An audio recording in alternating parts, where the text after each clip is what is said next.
When Doppler radar is as important as zone blitzes, a big return for Kentucky and a potential return on the sideline. Bronco Mendenhall will join the podcast a little bit later on. This is the College Game Day Podcast for Wednesday, September 28th. Rece Davis and Pete Thamel here. We are on our way eventually, Pete, weather permitting, to Clemson for North Carolina State and Clemson. So far, as we speak here on the podcast, going on as scheduled.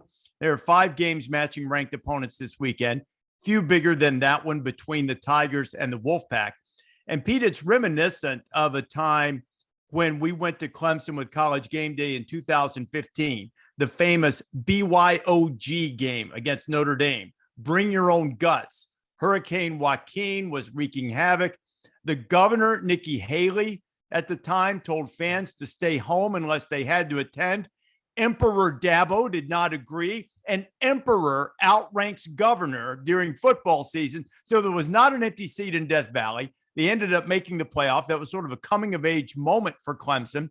And I think that we might have similar atmosphere in terms of Saturday night and maybe an opportunity for North Carolina State to come of age if they could go in there and pull the upset against the Tigers. So you can bring your own guts. I need to bring my own poncho. All right. Like I need some advice, Rece, before we dive in on the game on how to do a 3-hour outdoor television show on a monsoon. Because I am ready to learn. Okay. Here's the thing. The first thing you need to do is get some good rainproof, waterproof shoes. Now, if you want to go bean boots, being a New Englander, I think that's acceptable this weekend. I might even break down. I've never done this before, but it depends on how much rain we get Saturday morning. I might go non-suit pants and go dark jeans, but it's going to have to be really bad for me to break down and do that. But I definitely will be, you go waterproof shoes. If you want to go to an outdoors place, maybe Bronco Mendenhall can recommend one and get waterproof socks. Keeping the feet dry, that's of paramount importance. Everything else can be done. And don't go poncho, man. Go out, buy yourself a nice rain jacket and just get it over with. Since you actually sleep in suit pants, that's a big step for you to not wear them on the show, even though nobody sees them.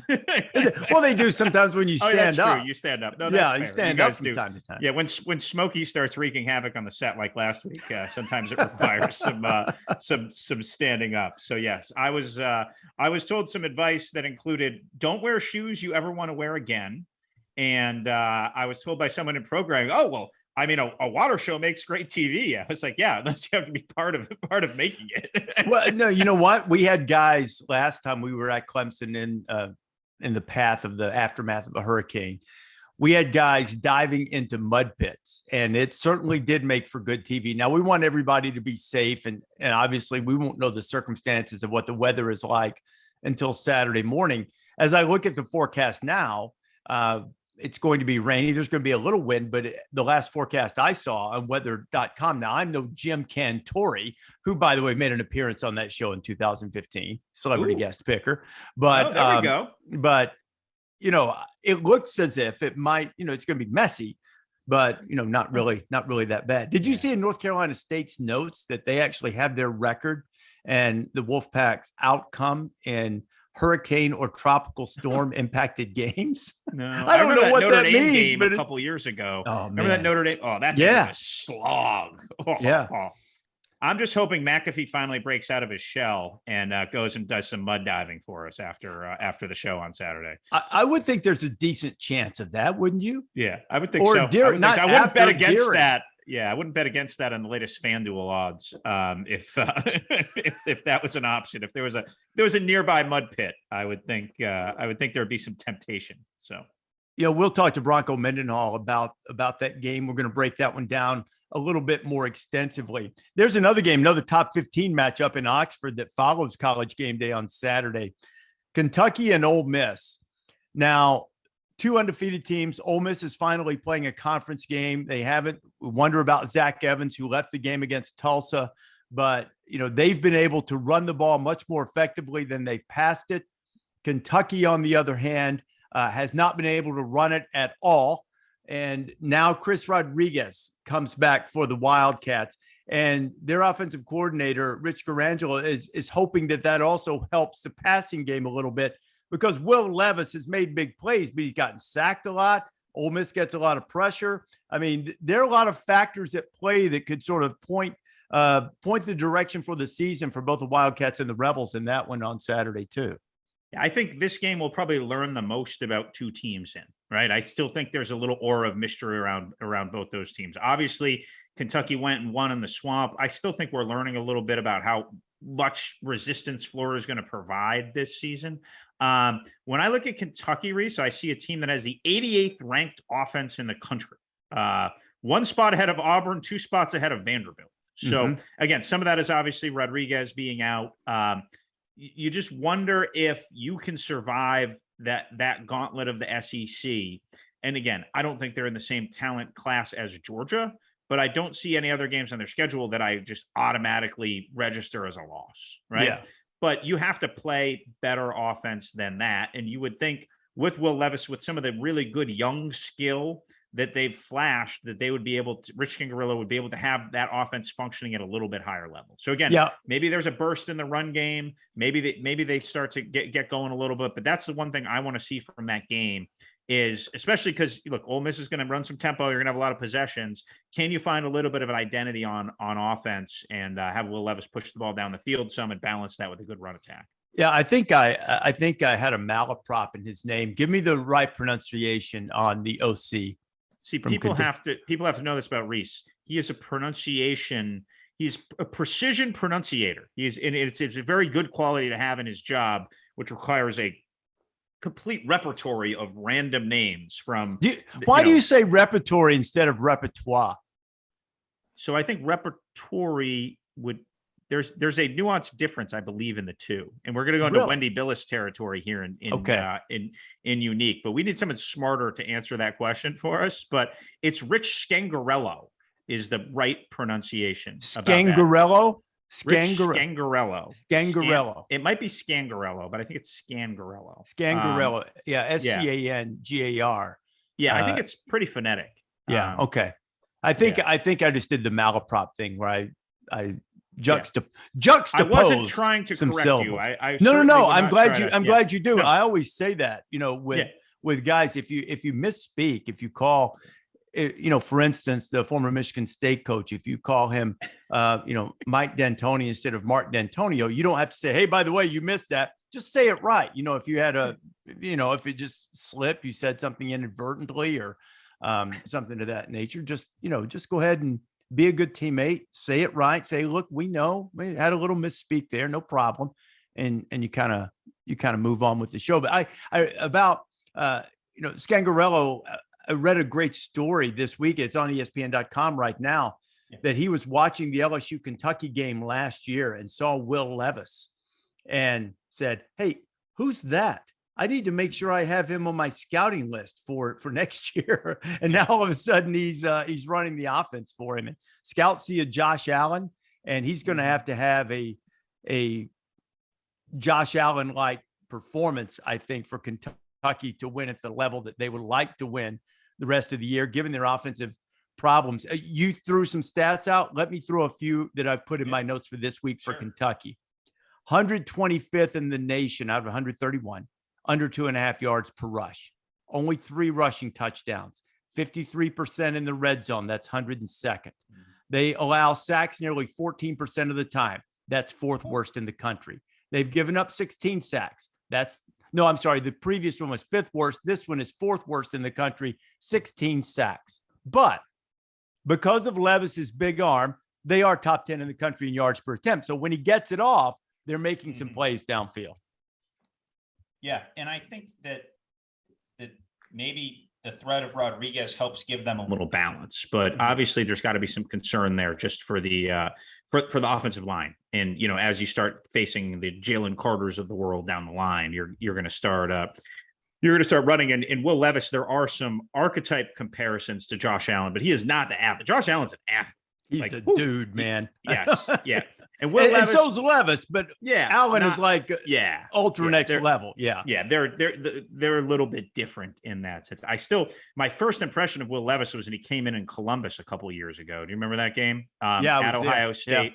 Yeah. And like, I literally remember looking in my like at the roster in the 2 deep and like looking at his number and going to his name and being like, I have never heard of this guy. Like usually you end up from recruiting, you have some sort of sense. And I was like, I don't know. And he had them running scared for like a quarter, and a lot of it with his legs. Like they weren't ready for the QB run stuff. So that'll be a fun one in the Grove. I think there'll be a gentle tear or two on our set if it's dry and like sundressy maybe there, and we're bringing our own ponchos, like bright orange and purple ponchos. You're obsessed.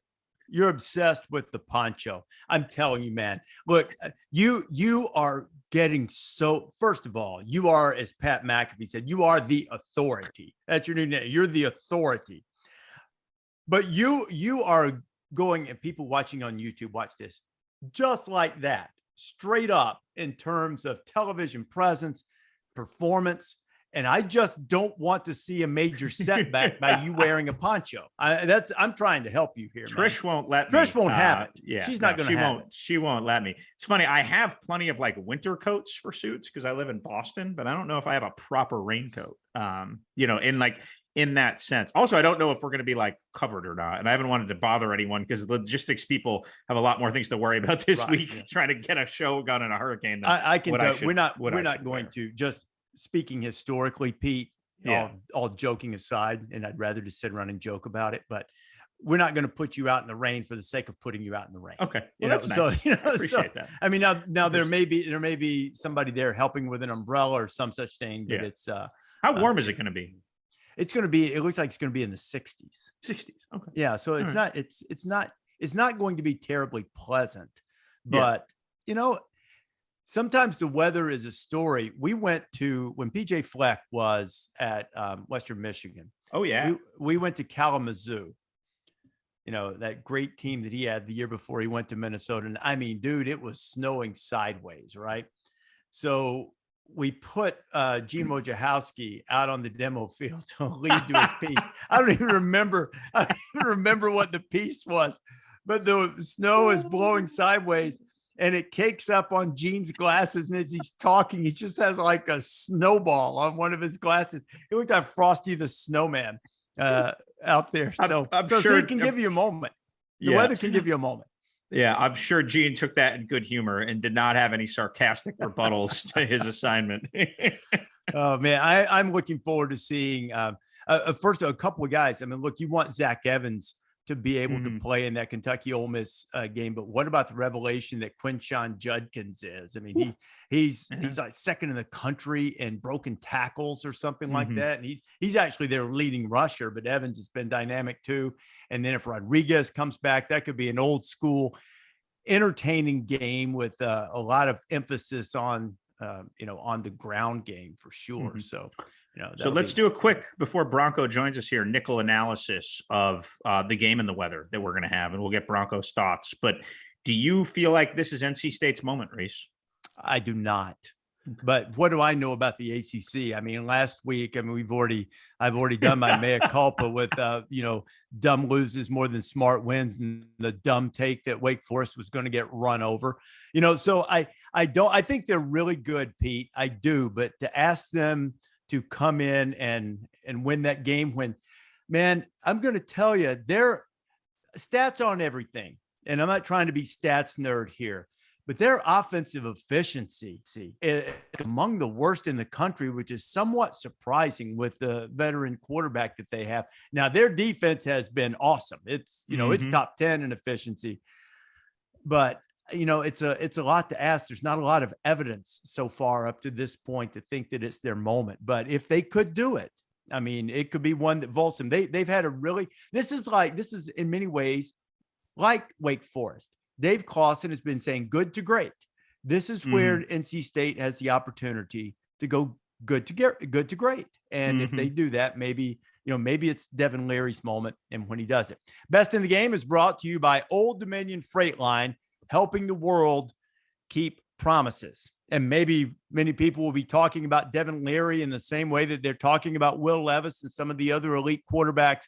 If he can go into Clemson on Saturday night and win, and a guy who knows plenty about bringing in elite quarterbacks in the game and also finding ways to stop them, is former BYU and former Virginia head coach Bronco Mendenhall, who's joining us now on the podcast. Bronco, how are you?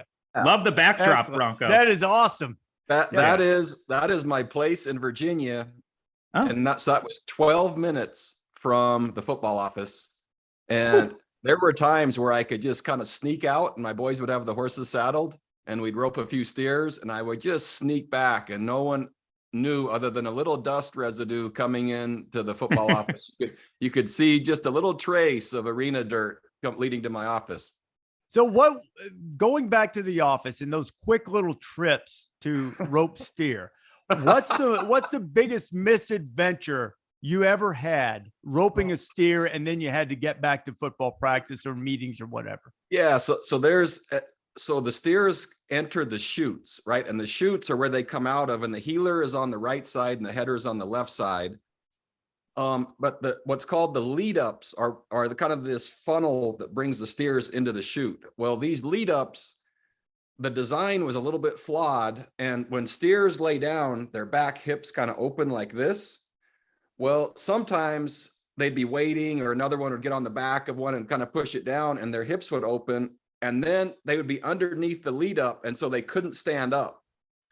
And so I had a meeting so the boys had them saddled. I had maybe 30 minutes, right, to get home, rope a few steers and then get back. I mean, it was just like speed, slide in, hop on rope and a steer goes down and it's at the front of the chute, right? So no others we can't function. And so we race to get the tractor and I put the forks under the lead up. I'm lifting the lead up. The steer is in the air, right? It's stuck to the lead up, the legs and my kids, they were just laughing. And by the time we got all of that done, I got back in the truck and raced back to the office with no roping done whatsoever. Bronco, would it shock you? Would it shock you to know, and I hope I get the terminology right because it's been a really long time. Would it shock you to know that I think it's called shoot gating? Shoot dogging. Shoot what? Shoot dogging. Shoot dogging. That I've shoot dogged and wrestled a steer to the ground. So here's the thing, I always kind of liked you before, and I wasn't sure why, but now I can pull that thread now, and that's totally it. I knew there was something, but there it is. The mystery has been solved. It's like you were already one of my favorite, whatever you call it, sports personalities. That's cemented. You're cemented as number one. There's no one that even could be a distant second. Shoot dogging is like the highest level of dogging. I won't bore you with the story because there's not much to tell. It was a one-hit wonder, to be fair. When I was working in local news, I did this weekly series called Working for a Living, and I would go out and try people's jobs. And so I went to this rodeo once and did the shoot dogging. And I tell you, it's for a guy like me who didn't grow up doing that, even though I grew up in the South, that's a little daunting when they're about to open that thing up and you've got to try to get that thing down, but it was kind of fun. So this son right here, so he shoot dogged. And so off to this side of the arena is about 250 feet long.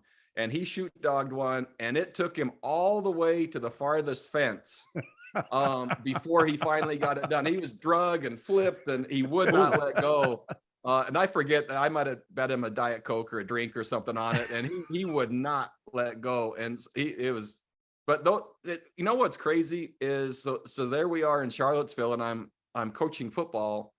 But what I remember most is all those kind of things, a half hour skidding in and getting a steer stuck or, those moments along the way while you're doing your job are the most memorable. And Pete, I think we were talking the other day, and Rece, I haven't shared this with you. This pause that I've taken is kind of like being dead and see what they say at your funeral, and you're still alive. And so all these texts and messages are coming in. Number one, it's important to see who they're coming from, right? And so much of my life was transactional. just, people that are dealing with the head coach because you're the head coach. And then it started to move to, wait, there's some true friends that were made along the way. But the overwhelming, disproportionate volume of messages were from the players, former players, right? Their wives now, coaches, those that you're really intimate with. And I was telling Pete that, I would have never known. But as this pause, I was kind of gauging impact and just trying to sort out, am I really making a difference here? Is college football making a difference?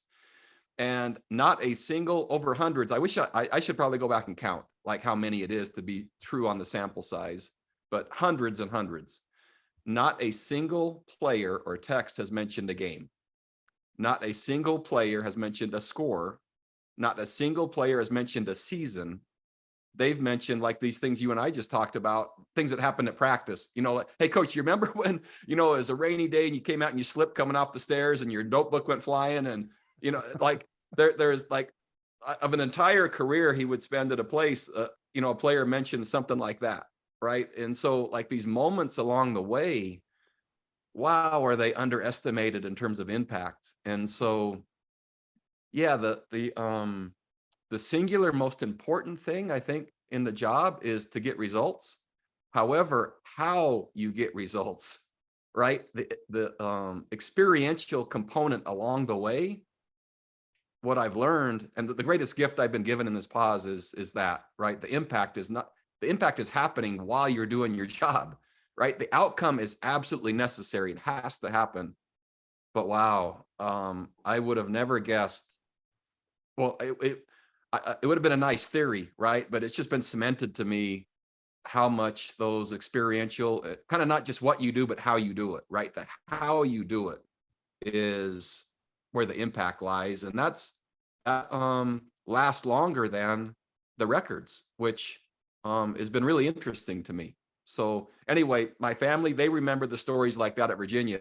I don't think they could tell you my record. I don't even know what my record was. It's a good transition, Bronco. On your Head Coach U podcast, which you started in the last couple weeks, you sort of made the big reveal. I think it was 2-3 weeks ago that you are back in the market. You want to get back into coaching. And from our conversation the other night on the phone, a lot of it has to do, I think, from what you expressed to me, with those connections that you've made. It's not to make X bowl game or, win X division or league. It's a little bit more about that. So walk us through, if you don't mind, sort of your exit from Virginia and then the ensuing months, what you've done and discovered, and why you'd like to come back into this crazy carnival we call college football. Yeah, I'll do my best to reconstruct is in as accurate a sequencing as I can. I'm a big picture thinker, so I'll kind of start from that way and then maybe go down into the sequencing from there. So I've been a head coach for 17 years and a coach overall for 32. I'm still young. I'm 56, but 32 years is a long time. And I'm not looking for any sympathy. I haven't had a non-fall engaged with football since kindergarten, right? As a player or coach. And I didn't even know like life still happened regularly. Like stores are open, right? There's people, they like life is going on. And it's been interesting during this fall is a lot of times college football is just a TV show for a lot of people, right? They tune in and tune out. And then next week there's another game and another team. And so the contrast is amazing. And that perspective has really helped. But I go back to Virginia. I was the head coach at BYU for 11 years. Which is forever in coaching, right? To be at one place. That's pretty atypical. Virginia for 6, which is still kind of on the atypical, maybe small letter A to start it. But that's still a long tenure. But the collective of that was, became a cumulative effect of I making a difference. Is college football, right, the most impactful vehicle to really deliver young people and help them become? And am I doing this at the highest level that I can? And I didn't have answers to any of those questions at that time, other than I knew I love to teach, I love to develop young people, and the game of football was so powerful. And I wasn't sure there was something better than that. But I thought I needed to learn more. I thought I needed to renew. I thought I needed to refocus. I needed to reframe with this idea that the summit was still there, right? And the intent was still to climb. And it would be past like the halfway part on the mountain. Pete, I think I described it to you. It's like a third quarter TV timeout back to back. Like that's kind of where I see where I am, right? It's not a single timeout. I mean, it's a great sponsor, so it's a long timeout. But then there's another one right after that. So it's somewhere midway in the yeah, exactly. coalminerhelmets.com. Yeah. So anyway, it's kind of like a back-to-back extended TV timeout, middle of the third, knowing that the real action and the real defining moments are still to come. And yeah, I needed not just one timeout, but yeah, tag another one on just so I can brace for what's really going to happen. And then this framing, this pause before I even get back to the sequencing, man, I've learned what truly has been impactful. Bronco, it's a fascinating decision and fascinating insight that you've had. If I were sitting in an athletic director's chair of one of these open jobs, and Bronco Mendenhall's name came across my desk, and then I called you up to talk to you about the job. Yeah. The first question I would ask you is not necessarily why you left, but why won't you feel that way again in 2 years? How can you assure me that you won't need time to recharge again after a very short period of time? I think it's a fair question. Holly and I, we knew the question was coming, not only from you, right, from everyone, right, as to you have to mitigate the risk, right, and assure. And I think the easy answer is if you look, so I think the best predictor of future performance is past performance when it replicates. So that's 32 years of, I think, really strong performance, and then 9 months. And I would view the 9 months as the outlier, not the 32 years as the outlier. However, your question is fair, and I would argue there's not a more prepared and focused and rested head coach on planet Earth at Power 5 than I am right now, and prepared. And so all that's happened is solidifying my true intent, which is delivering, I think, really, really strong results, especially in rebuilding programs. As BYU was struggling when I inherited that program and we won for a long time, UVA, that was a struggling program when we started. And then, man, five bowl eligible seasons in 6 years hadn't been done in like 22 years. That's going to happen again wherever I get to coach. And it will happen for a long time, simply because the clarity, because of the pause. I love developing young people. I don't think there's a more impactful way to do it. And man, I'm young. Crap, I'm only 56. Right. And that's kind of just getting warmed up. I think it is past halftime, but the chance that it's less than the 10 years that I've already had, I've left both on my own terms and with improved programs and success.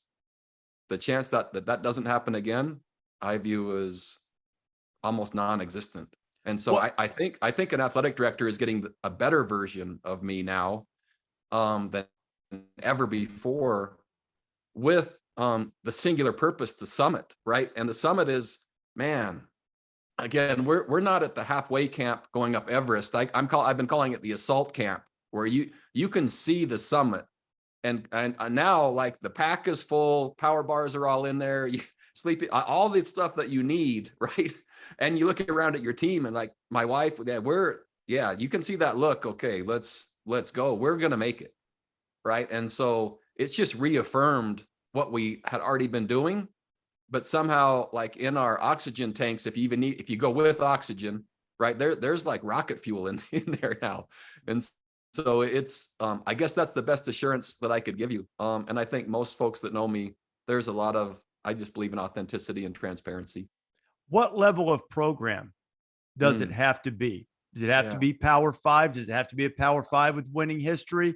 Yeah. Would you be more comfortable at a place that obviously there's going to be some rebuilding, or the job wouldn't be open for exactly. the most part, but what level of program would it take to bring you back? Man, I've loved, man, you're asking all the questions I've asked myself, and Holly and I've talked about. The level to me isn't as important as the purpose and the alignment, right? And I think the alignment and purpose is exclusion, or excludes level and includes leadership and purpose, right? And so any program that wants strong, I would call exceptional results on the field, right? They have to want that. that has to happen, because that helps the young people become, right, and be supported. But they better love the comprehensive development of young people and be really committed to that also. So just like what I want, exceptional results with great development of young people, I want both of those.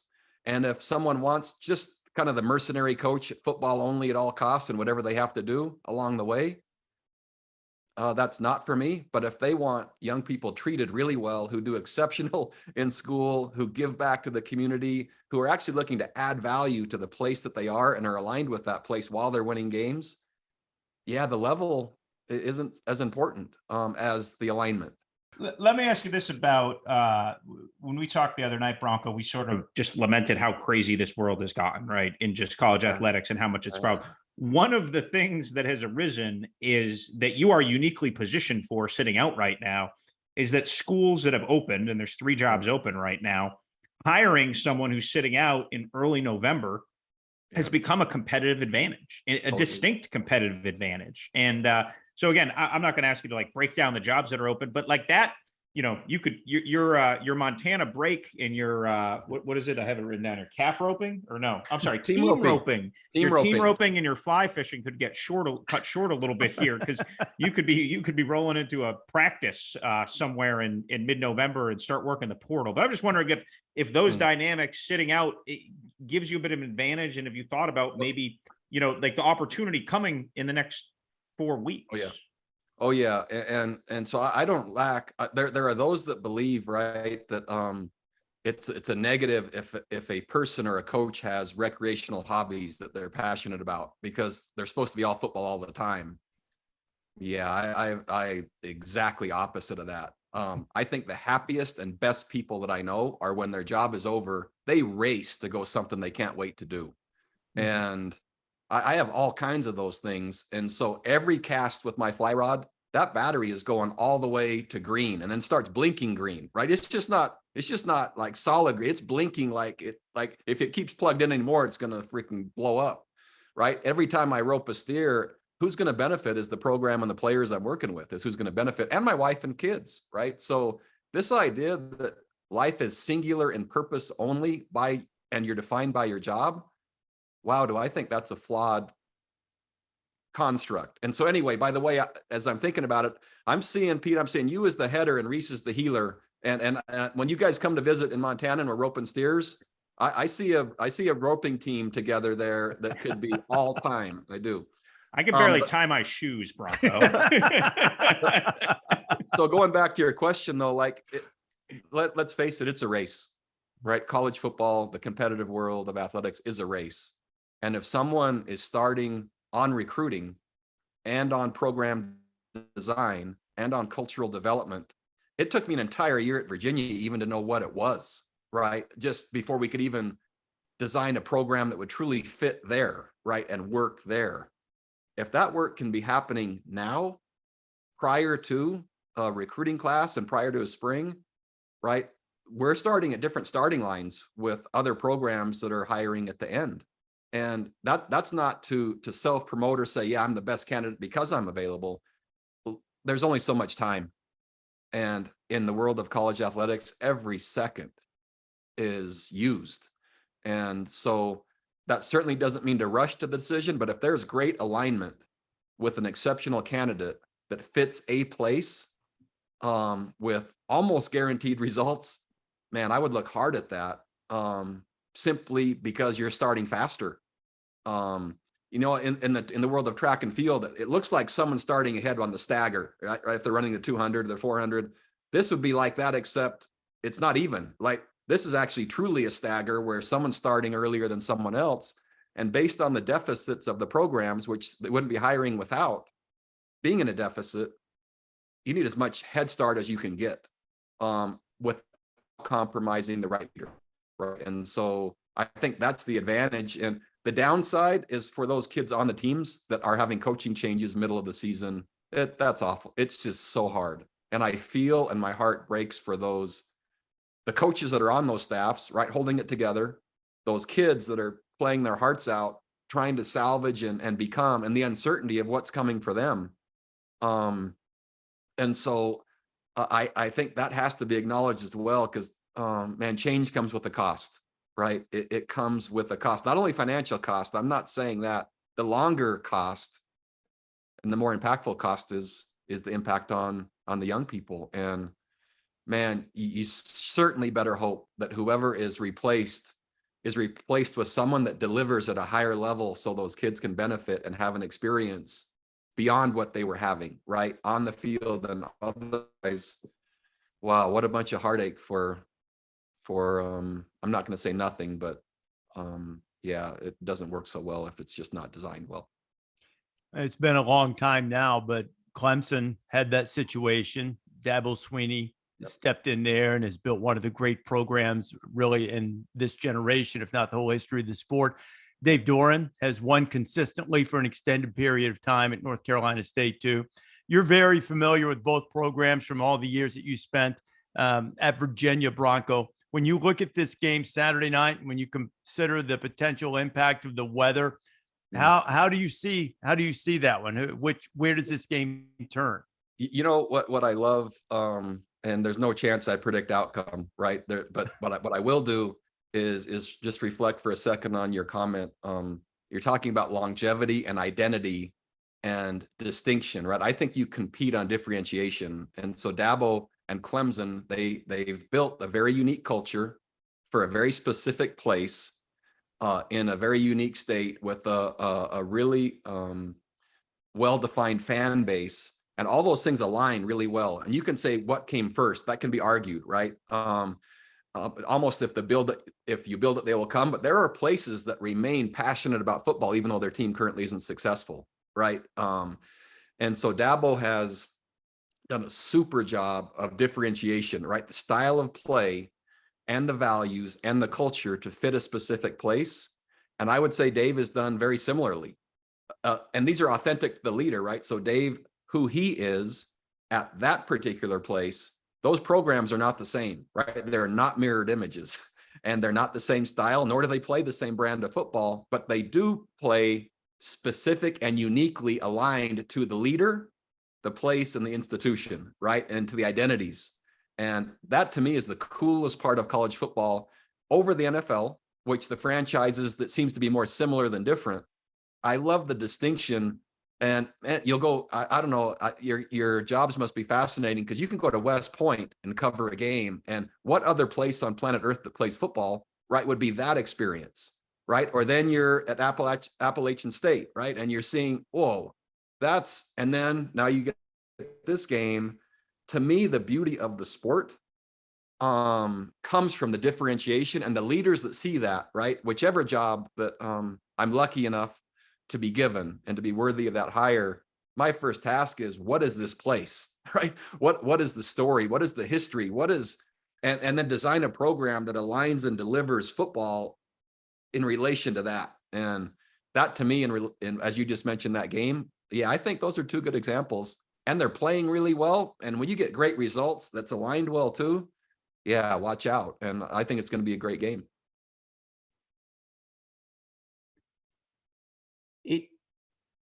What Clemson, put in perspective, because you lived much of it, what Clemson has done there in terms of, setting a standard in the ACC, and for doing it as long as they have with different stars. They've altered styles. They haven't wholesale changed anything. And I wonder what it was like to be in a league chasing them, right? Like Dave Clawson said to me after the Liberty game the other day, like, they're the measuring stick. They're the standard.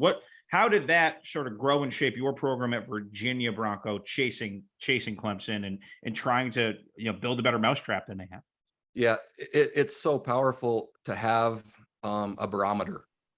And so to have a best in class, right, or an industry standard that you can look to on any given week or on film. And I would simply call the athletic director and say, hey, do you have 5 minutes?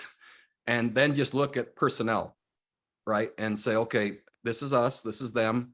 And so then to close that gap, it was what players, not a team, what players could add disproportionate value. So what if we had B players, B as in boy, but our quarterback was A+, right? And that quarterback versus Clemson's quarterback, that's a wash. you're closer already. What if you have two corners, right, that match their corners, right? And so it's not an entire team, but you start with disproportionate value of positions in your scheme. And then the culture of the others, it's amazing what the culture of the others collectively can do.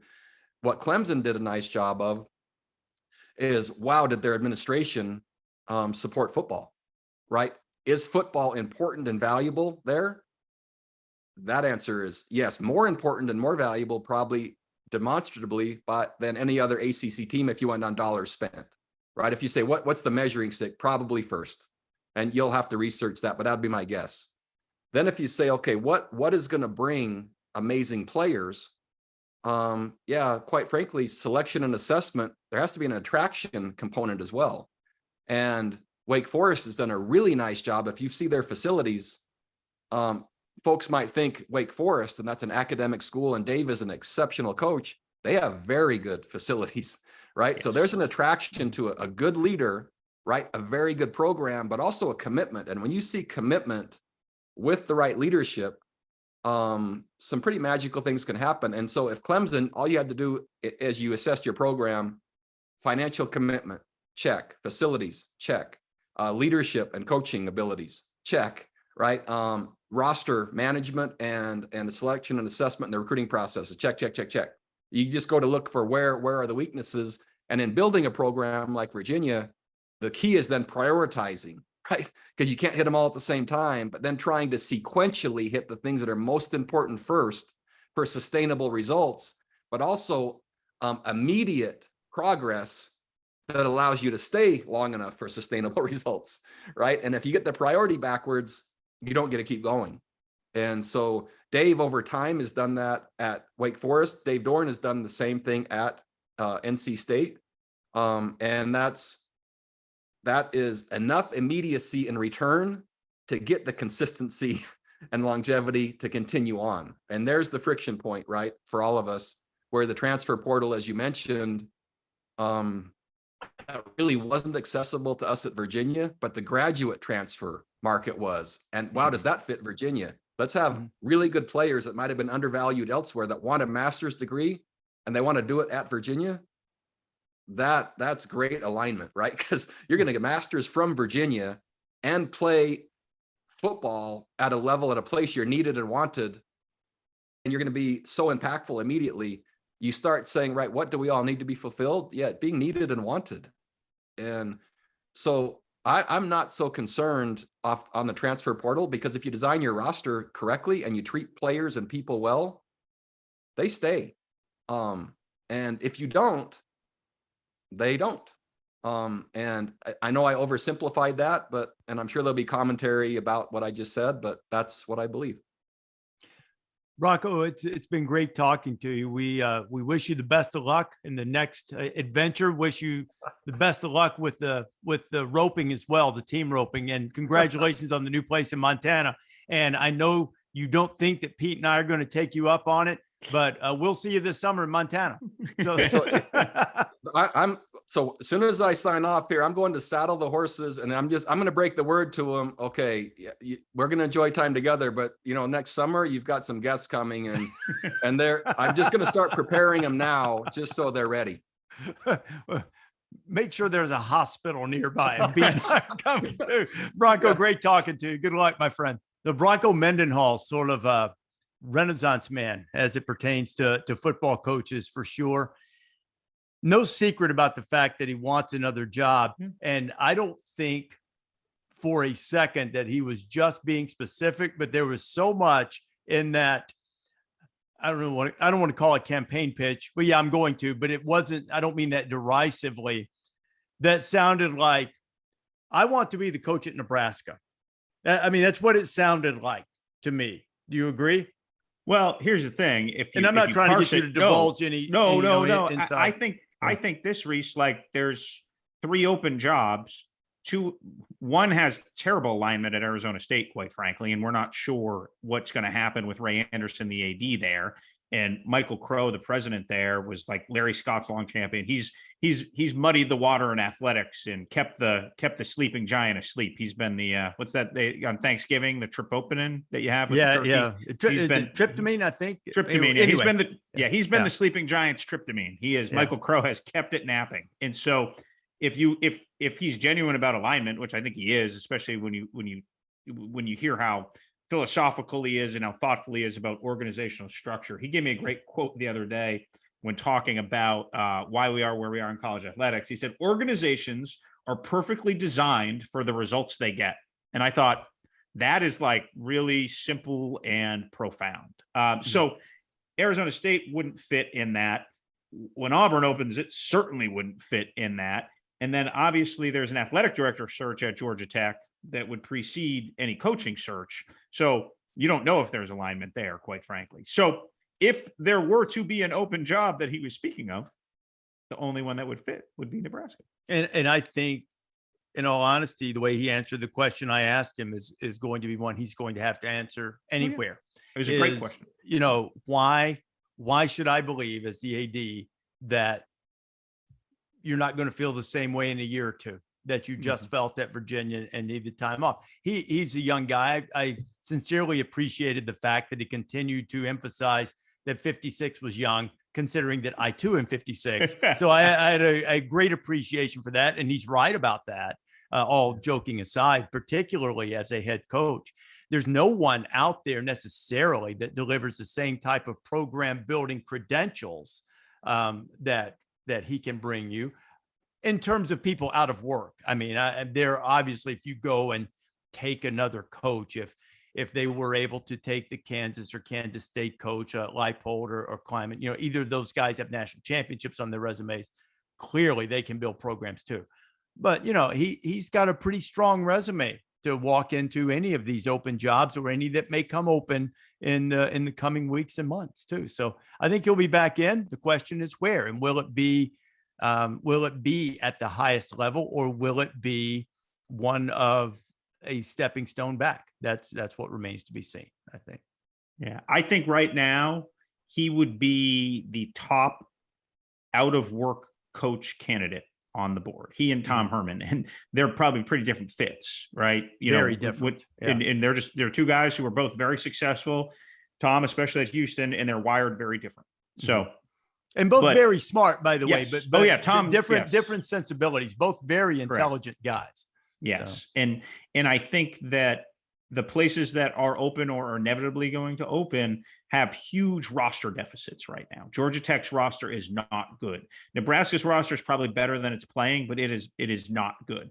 Arizona State's roster is being well featured at all other schools, but the good players they recruited are all playing elsewhere right now. So if you can come in and evaluate what you have, identify needs in the portal, and then get a halfway decent high school class, you can at least get yourself back to, conversationally competitive. And quite frankly, those places are non-competitive right now in a lot of ways. When you look at what Eastern Michigan did to Arizona State, you look at Georgia Southern going to Lincoln and beating Nebraska, and you look at Georgia Tech really the last 4 years. Mm-hmm.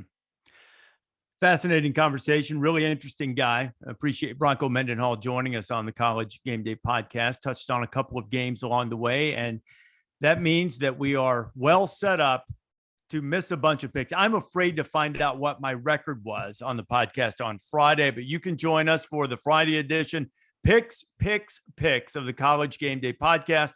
Bill Connolly will join us then. Download this one and that one, wherever it is you prefer to get your podcast. We'll see you on Friday. Thanks for watching ESPN on YouTube. For live streaming sports and premium content, subscribe to ESPN Plus.